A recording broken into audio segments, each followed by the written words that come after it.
Hello, I'm Elsa Cárdenas-Hagan, and I'm here today to answer some questions that you may have about your child's reading ability. Here's the question. My daughter is in the first grade. We speak Spanish at home, and I try to teach her the letters of the alphabet, and she just can't remember them. All of her schooling is in English, and she seems totally lost. How can I help her? That's an excellent question. And by first grade, we would expect that a child should be able to know the letters of the alphabet, should be knowing the letters and the sounds. We should talk to the teacher and say, is my child progressing like you expect my child to be progressing? But if my child has had preschool and kindergarten and still can't tell the letters of the alphabet and doesn't know the letters and the sounds, then this is a warning sign that, oh, we better check this out so that we can intervene and do something to help the child.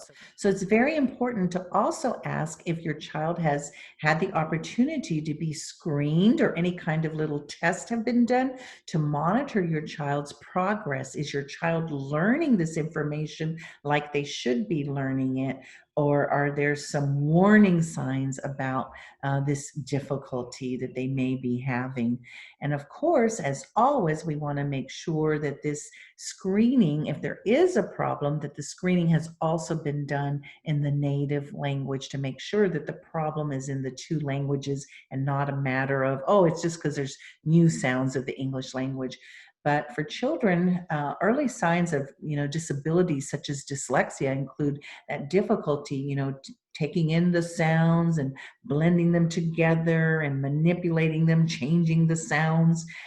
Those are warning signs for dyslexia, as well as learning the letters and the sounds and learning the alphabet. So when you say your child has trouble learning the alphabet and seems to be having trouble with that, we want to see the screening and we want to see what can be done to help the child. And the earlier the intervention, the better the outcomes for your child.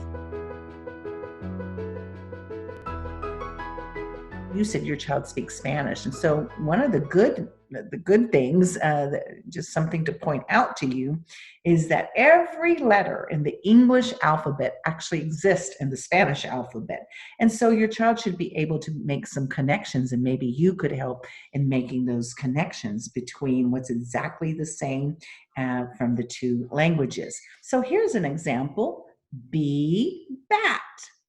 The sound is B. B, bat, B. What's really beautiful about this is we have the same kind of word in Spanish, be, bate, b. So we can be doing this kind of work. I have another example for you. C, camera, k, se, cámara, k. So if they know this information in their native language, it can help them to learning the letters and sounds of the English language. That's another thing that you can do. One of the first activities that we do with children is actually singing the alphabet, and children love songs. But we need to also not only sing the alphabet, but we want our children to really be able to gain that automaticity, to be able to say that alphabet quickly. One of the activities can include having them place the letters in order. So here, for example, is that letter A, and maybe they can put the B next to it, and then the letter C, until they've learned all the letters of the alphabet and learn that sequencing of the letters and being able to say it quickly. Another game we can play is actually reciting it, but putting like a different spin on it. Like I tell my children that we're going to do one quietly and the second one very loudly. So I might do A, B, C, D, E, F, just to change it up a bit so that they can have a variety of activities. We can also play a game like one letter is missing. And I have here, for example, some of the letters that could be missing. And you could just write this on a little, piece of paper or card and have your child tell you what letter is missing. For example, I have here E, F, G. What letter is missing? H. Very good. Here I have W, X, Y. What letter is missing? Z. You just did that very automatically.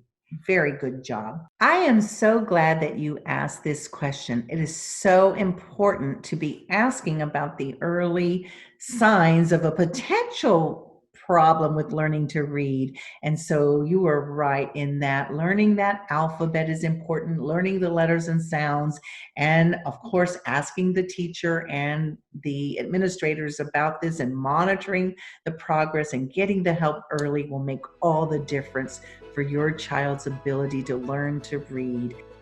For more information about teaching reading, please visit www.readingrockets.org.